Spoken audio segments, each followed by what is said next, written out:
اعوذ باللہ من الشیطان الرجیم بسم اللہ الرحمن الرحیم رب اشرح لی صدری ویسر لی امری واحلل عقدۃ من لسانی یفقہوا قولی رب یسر ولا تعسر وتمم بالخیر اللہم لا سہل الا ما جعلتہ سہلا وانت تجعل الحزن اذا شئت سہلا اللہم انفعنا بما علمتنا وعلمنا ما ينفعنا وزدنا علما اللهم صل على محمد وعلى آل محمد كما صليت على إبراهيم وعلى آل إبراهيم إنك حميد مجيد اللهم بارك على محمد وعلى آل محمد كما باركت على إبراهيم وعلى آل إبراهيم إنك حميد مجيد آمين يا رب العالمين.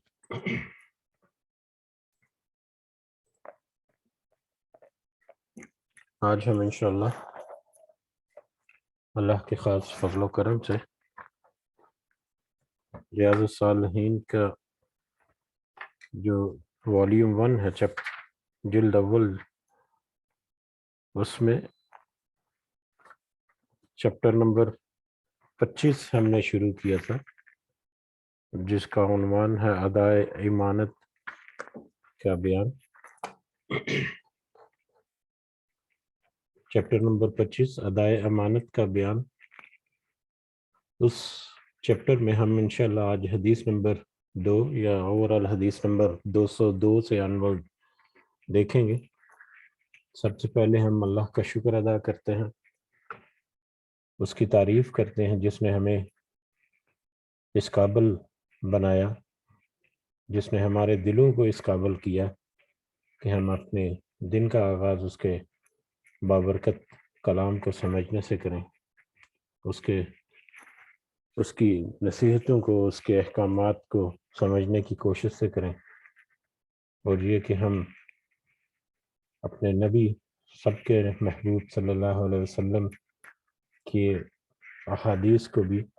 سمجھنے کی کوشش کریں، اس دعا کے ساتھ کہ اللہ تعالیٰ ہمیں اس میں کامیابی اور استطاعت عطا فرمائے اور اس کا فائدہ ہمارے لیے اس دنیا میں بھی اور آخرت میں بھی رکھے، آمین یا رب العالمین۔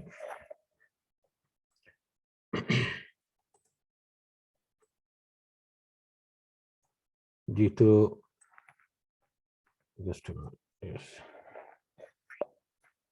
یہ جو چیپٹر جس کا عنوان یہاں پر ہائی لائٹ ہے ادائے امانت، جو ہم نے پچھلی حدیث کی مجلس میں شروع کیا تھا۔ امانت ہم نے مختصر دیکھنے کی کوشش کی تھی کہ عام الفاظ میں، عام روزمرہ اردو کی الفاظ میں جو ہم امانت کا لفظ استعمال کرتے ہیں وہ بہت ہی محدود، بہت ہی تھوڑے سے مطلب ہیں اس کے، کہ کسی سے کوئی چیز امانت لی گئی ہے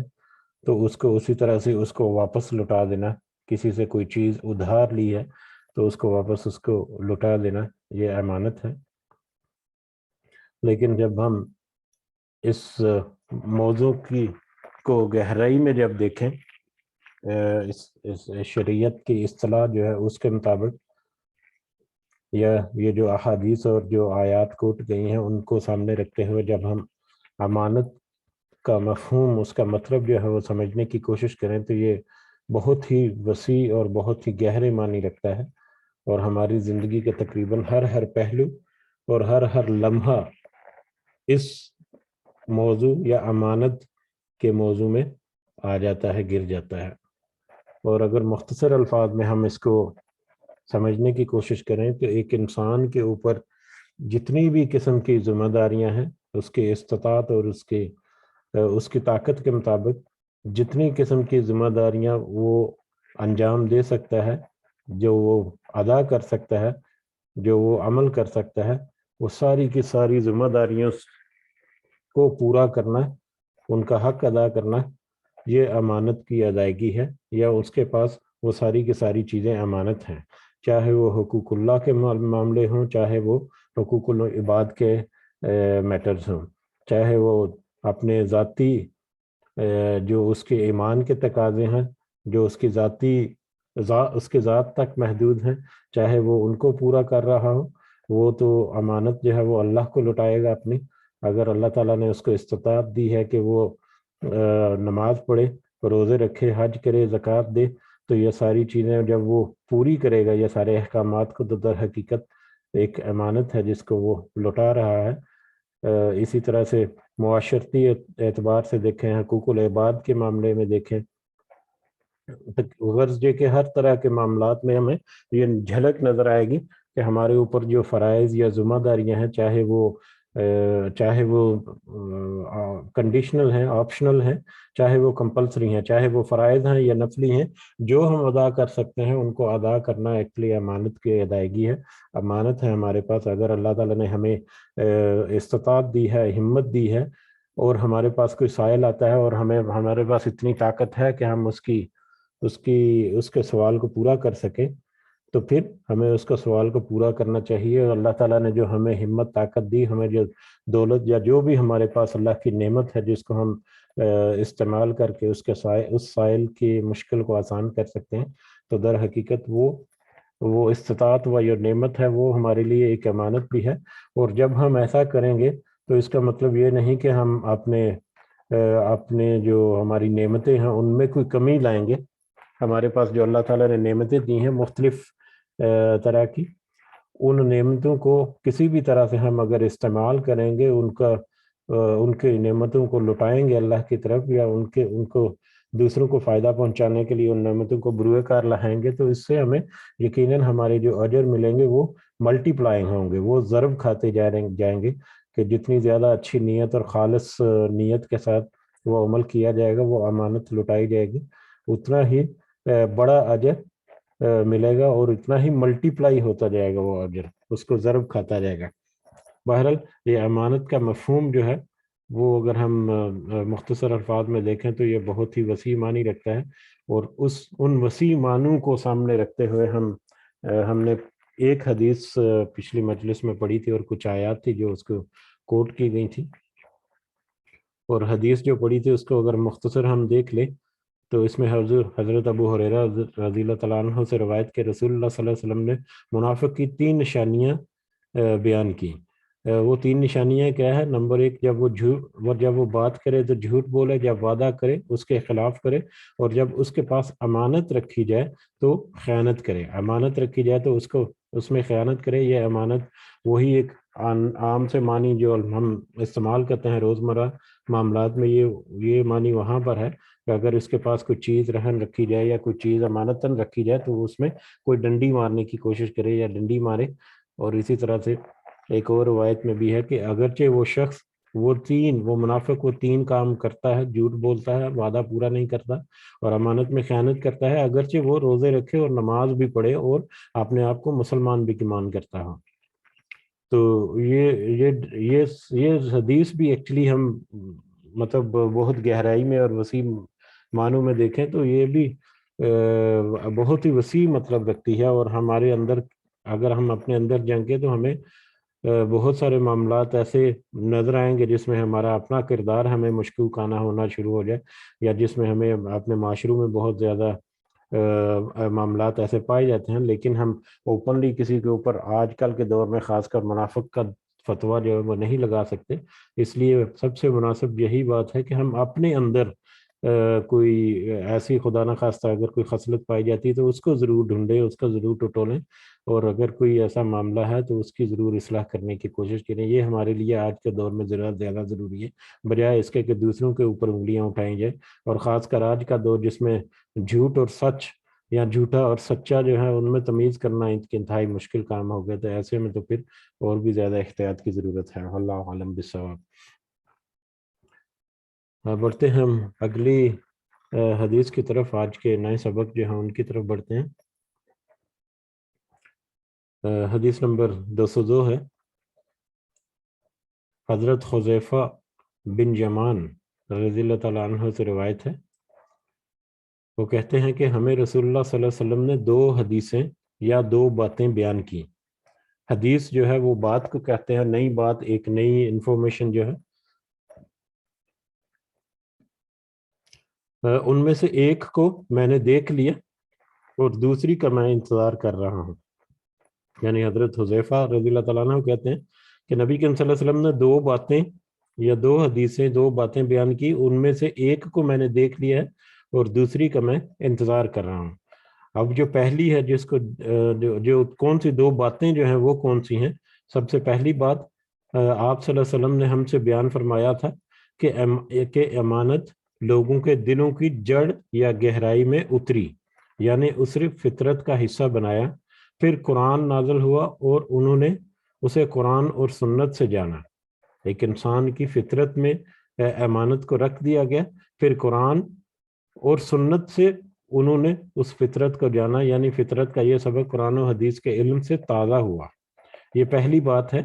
کہ سب سے پہلے امانت جو ہے وہ فطرت میں رکھ دی گئی. جو بھی ذمہ دار, جو بھی نعمتیں ہیں اس کو لوٹانا یا اس کے اوپر شکر ادا کرنا اور ان نعمتوں کو فائدہ ہم اپنے آپ کو اور دوسروں کو پہنچانا, یہ فطرت میں رکھ دیا. یعنی دین یعنی تب انسان کی جو جبلت ہے اس میں رکھ دیا گیا.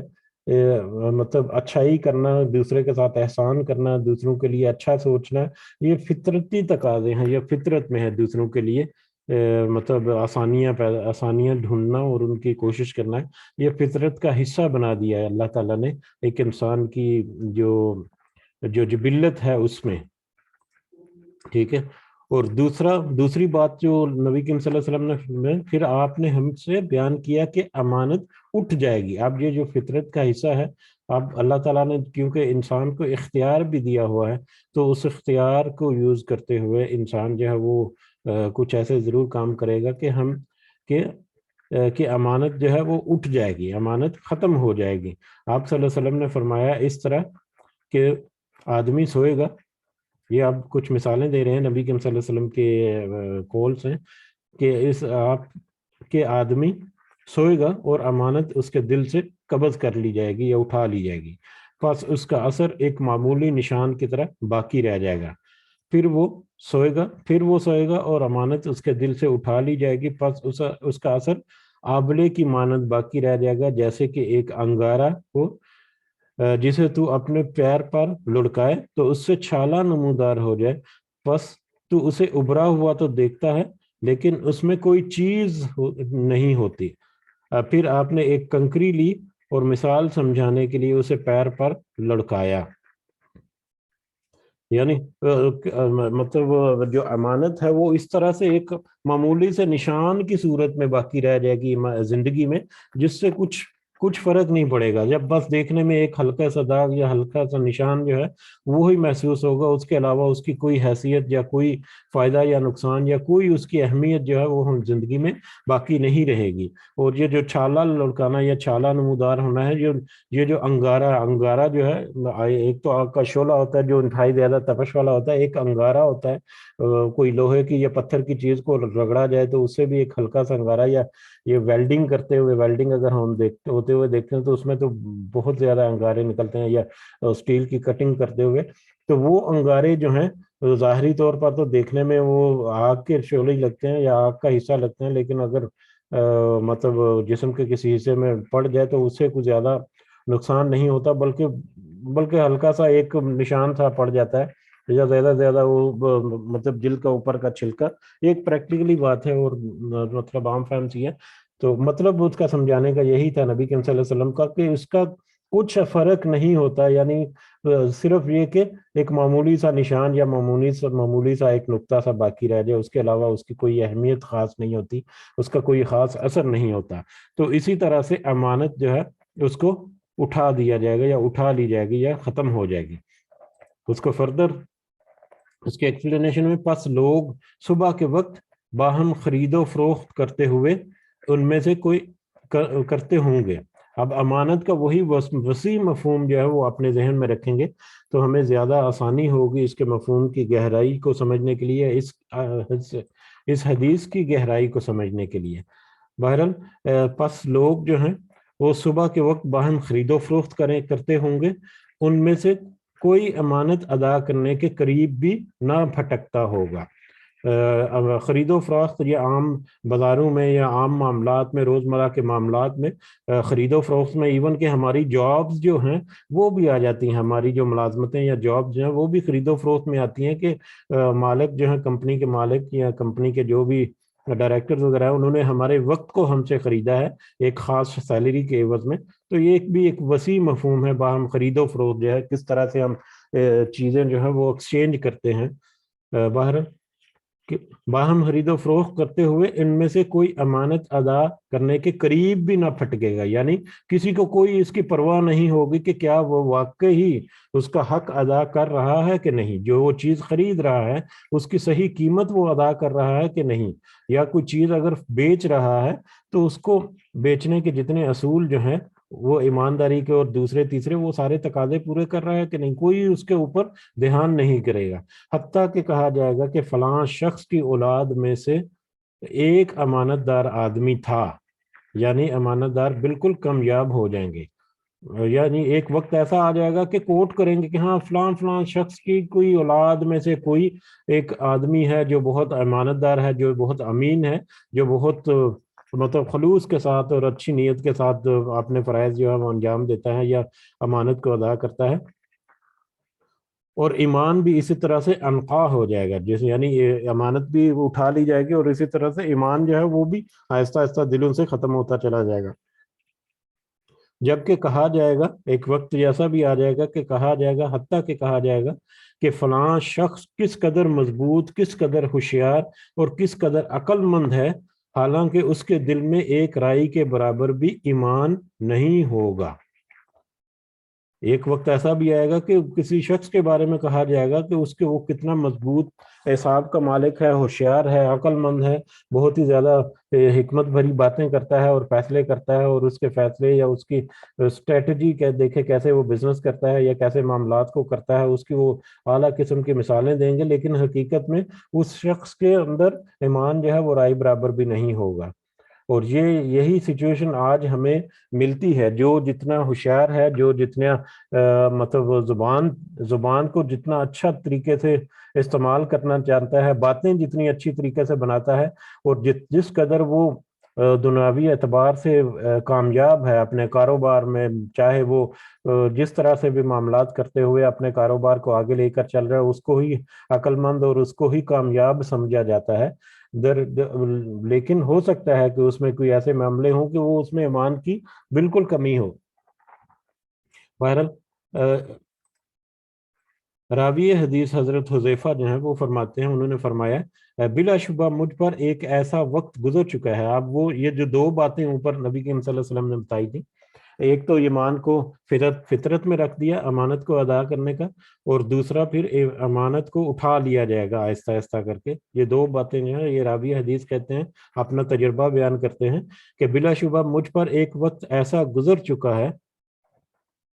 کہ مجھے یہ پرواہ نہیں ہوتی تھی کہ میں کس سے خرید و فروخت کروں، اس لیے کہ مجھے یقین ہوتا تھا کہ اگر وہ مسلمان ہے جس سے وہ چیز خرید و فروخت کی جا رہی ہے، اگر وہ مسلمان ہے تو اس کا دین مجھ سے میری چیز لوٹا دے گا، اور اگر عیسائی یا یہودی ہے تو اس کا ذمہ دار نگران مجھے میری چیز واپس لوٹا دے گا. یعنی امانت و دیانت عام ہونے کی وجہ سے کسی سے نقصان کا اندیشہ نہیں ہوگا. یہ پہلا جو ایکسپیرینس یا پہلی جو بات کہ ایک وقت ایسا ہوگا کہ جب مجھے کسی نقصان کا اندیشہ نہیں ہوگا، چاہے وہ مسلمان ہے یا غیر مسلم ہے. یا مسلمان سے یہاں پر یہ بھی ہے کہ چاہے وہ مسلمان ہے، اگر مسلمان ہے تو مسلمان ہونے کے ناطے اس کے دین پر اعتبار ہوگا، اس کی امانت پہ شک نہیں ہوگا کہ اس قدر مسلمانوں کے اندر ایک ایمانی قوت ہوگی. اور اگر وہ مسلمان نہیں بھی ہے تو اس کا قانون جو ہے اس علاقے کا یا مسلمان سلطنت کا، حکومت کا قانون جو ہے وہ اس قدر مضبوط ہوگا اور اس قدر وہ مطلب پر اثر ہوگا کہ اس قانون کے دائرے میں رہتے ہوئے جو بھی نان مسلم وہاں پر کام کریں گے وہ بھی ذمہ داری کو ادا کریں گے. تو لہذا ایسی سچویشن ہوگی جس میں کسی قسم کا نقصان کا کوئی اندیشہ نہیں ہوگا. یعنی ایک انسان کی انفرادی اس کا اپنا کردار بھی، اور پھر سارے معاشرے میں جو قانون رائج ہے قانون رائج کا مطلب قانون جو ہے وہ صرف کتابوں میں نہیں ہوتا، قانون کی پریکٹیکلی جھلک جو ہے وہ بازاروں میں یا معاشرے میں نظر آتی ہے۔ وہ پریکٹیکلی جھلک جو قانون کی وہ ایسی معاشرے میں ہوگی کہ جس سے کسی کو کوئی نقصان کا اندیشہ نہیں ہوگا۔ یہ ایک وقت ان کے اوپر گزر چکا، اور لیکن دوسرا وقت کون سا انہوں نے بیان کیا، لیکن آج اس کے برعکس معاملہ ہو جانے کی وجہ سے میں تم سے صرف فلاں فلاں آدمی سے خرید و فروخت کرتا ہوں، میں تم میں سے صرف فلاں فلاں آدمی سے خرید و فروخت کرتا ہوں۔ یعنی حضرت حذیفہ کہتے ہیں کہ پہلا دور جو ہے وہ بھی گزر چکا کہ جب اتنا اعتبار تھا کہ کسی قسم کا کوئی ڈر نہیں تھا کہ کوئی بے ایمانی کرے گا یا امانت جو ہے اس میں خیانت کرے گا، لیکن آج ایک ایسا دور آ چکا ہے۔ یہ تو اب دیکھیں اس وقت کب کی یہ حدیث ہے، مجھے اس کا پیریڈ سے ہی معلوم نہیں، یقیناً صدیاں گزر چکی ہیں، کئی صدیاں گزر چکی ہیں۔ تو اس وقت کی بات کہ مطلب انہوں نے کہا کہ میں آج ایسا دور آ گیا کہ میں تم میں سے فلاں فلاں آدمی سے خرید و فروخت کرتا ہوں۔ یعنی اس وقت ہی مطلب ایسا امانت کا اٹھ جانا جو ہے وہ تھوڑا تھوڑا شروع ہو گیا کہ مطلب اس وقت ہی معاملات بگڑے چلے جا رہے ہیں، اور اس وقت سے لے کے آج تک تو دیکھیں کیا مطلب سچویشن جو ہے وہ پہنچ چکی ہوگی۔ بہرحال یہ حدیث جو ہے وہ تھوڑی سی طویل ہے، لیکن اس میں اگر ہم دیکھیں جائیں تو امانت کا اٹھ جانا انسانی معاشرے سے اس کی طرف اشارہ دیا گیا ہے، اور یقیناً ایسے اشارے جو ہیں ہمیں اپنے آپ کو ٹٹولنے کے لیے ہوتے ہیں کہ ذرا اپنے اندر جھانک لیجئے کہ پہلے جو ذکر کیا کسی قرآن کی آیت میں اللہ تعالیٰ نے فرمایا یا حدیث کے ذریعے نبی کریم صلی اللہ علیہ وسلم نے ہمیں رہنمائی دی، تو اس کو ذرا اپنی زندگی میں ٹٹول کر دیکھیں کہ کیا کوئی اس کا معاملہ یا کوئی اس کا اثر آپ کی اپنی زندگی میں یا اپنے ارد گرد جو مطلب ماحول ہے اس میں تو نہیں ہے، اگر کوئی ہے تو اس میں اس کو کیسے مطلب اس کو کریکٹ کیا جا سکتا ہے یا اس کی اصلاح کی جاتا ہے کہ اس کو ٹھیک کیا جا سکتا ہے، یہ پھر ہماری ذمہ داری میں آ جاتا ہے۔ تو اللہ سے یہ بھی دعا کرتے رہیں ساتھ ساتھ کہ اللہ تعالیٰ ہمیں ضرور اتنی استطاعت دے، اور کوشش ہم کریں کہ ہم جہاں تک ممکن ہو کم از کم آواز اٹھائیں یا انفرادی طور پر جہاں پر ممکن ہو کچھ کوشش کرتے رہیں۔ بہرحال اس کے فوائد میں ہے امانت کا لفظ بڑا جامع ہے، اس میں احکام شرعیہ کی حفاظت، معاملات میں راست بازی اور اصحاب حقوق کو ان کے حقوق کی ادائیگی وغیرہ شامل ہیں۔ یہ مطلب امانت کی مفہوم جو ہے وسیع مفہوم جس کا ہلکا سا تذکرہ کیا تھا ہم نے پہلے بھی۔ حدیث کے مطابق اخلاق و کردار کے روز افزوں زوال کی وجہ سے یہ امانت آہستہ آہستہ ختم ہوتی جائے گی، حتیٰ کہ اس کا اس حد تک فقدان ہو جائے گا جس کی صراحت حدیث میں کی گئی ہے۔ ہمارے اس زمانے میں بھی امانت نہایت کم یاب ہے، اور دن بدن اس میں مزید کمی واقع ہو رہی ہے، جسے نبی کریم صلی اللہ علیہ وسلم کی پیش گوئی کی صداقت واضح تر ہو رہی ہے۔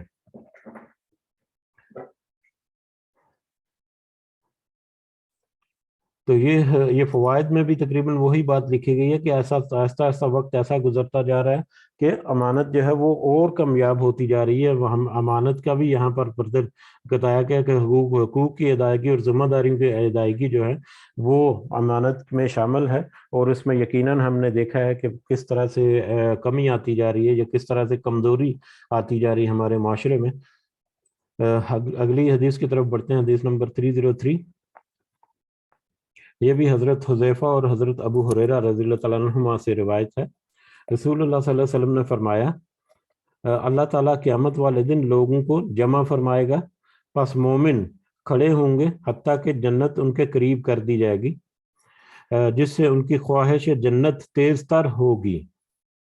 جنت قریب کر دی جائے گی ان مومنوں کے، اس مومن کے یا مومنوں کے، اور جس سے ان کی خواہش جو ہے وہ جنت حاصل کرنے کی وہ اور زیادہ تیز ہو جائے گی۔ پس وہ حضرت آدم علیہ السلام کے پاس آئیں گے اور ان سے کہیں گے کہ ابا جان ہمارے لیے جنت کھلوا دیجئے۔ وہ فرمائیں گے تمہیں معلوم نہیں کیا کہ تمہارے باپ کی غلطی نے ہی جنت سے نکلوایا تھا، اس لیے میں اس سفارش کرنے کا اہل نہیں ہوں۔ یہ شروع میں کچھ نبیوں کا یہاں پر تذکرہ ہے، وہ ہم مختصر پڑھتے ہیں، ہم نے یہ پڑھا بھی ہوا ہے بار بار۔ قیامت کے احوال میں مختلف نبی جو ہیں ان کے پاس شفاعت کے لیے لوگ جائیں گے، لیکن وہ انکار کر دیں گے۔ پھر انکار مطلب وہ اپنی کچھ وجوہات کی بنا پر جس کا حدیث میں ذکر ہے.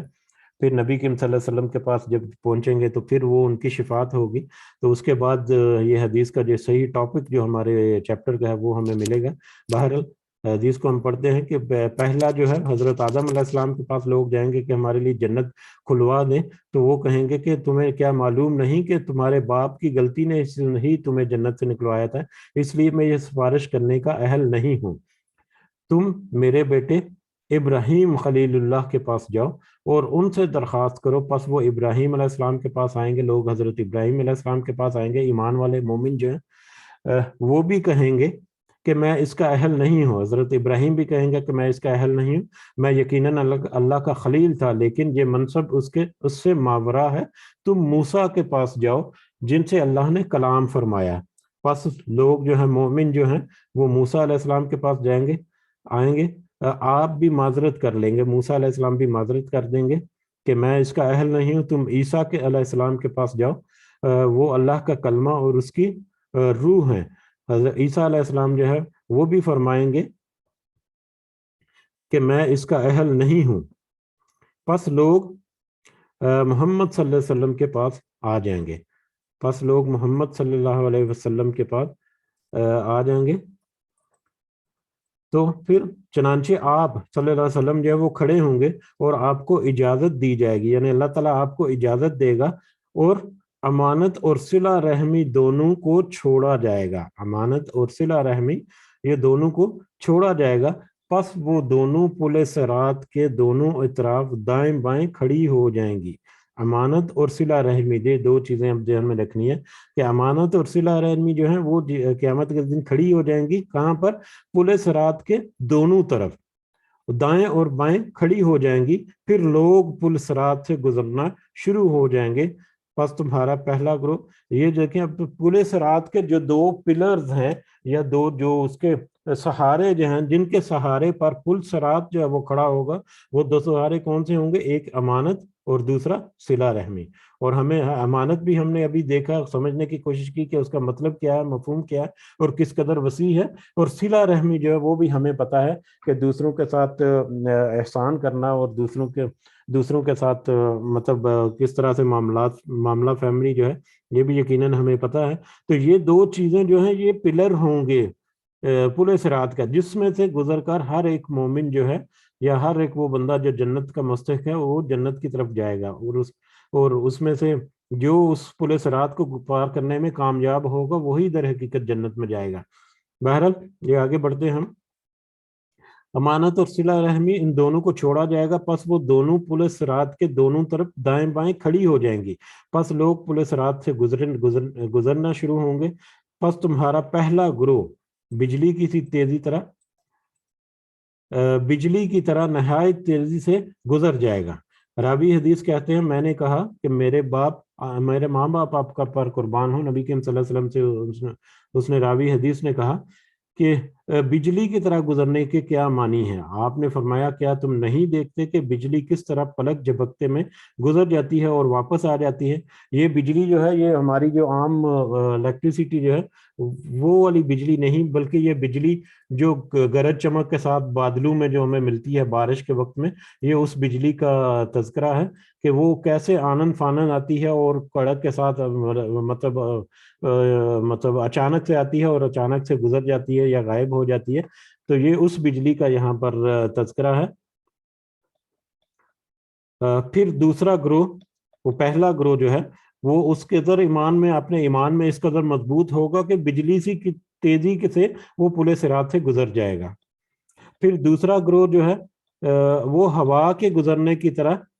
پھر پرندے کے گزرنے کی طرح لوگ گزر جائیں گے. یعنی آہستہ آہستہ ان کے گزرنے کی جو رفتار جو ہے وہ کم ہوتی جائے گی. ٹھیک ہے, پھر پرندے کے گزرنے کی طرح لوگ گزر جائیں گے. اور پیادہ تیز دوڑنے والے مضبوط ترین آدمیوں کو ان کے اعمال لے جائیں گے. پیادہ یعنی پیدل, تیز دوڑنے والے مضبوط ترین آدمی کو ان کے اعمال لے جائیں گے. اور تمہارے پیغمبر صلی اللہ علیہ وسلم پورے صراط پر کھڑے ہوں گے اور فرماتے ہوں گے اے میرے رب بچا بچا, اے میرے رب بچا بچا. یہاں پر ہے رب یہ ہے ربی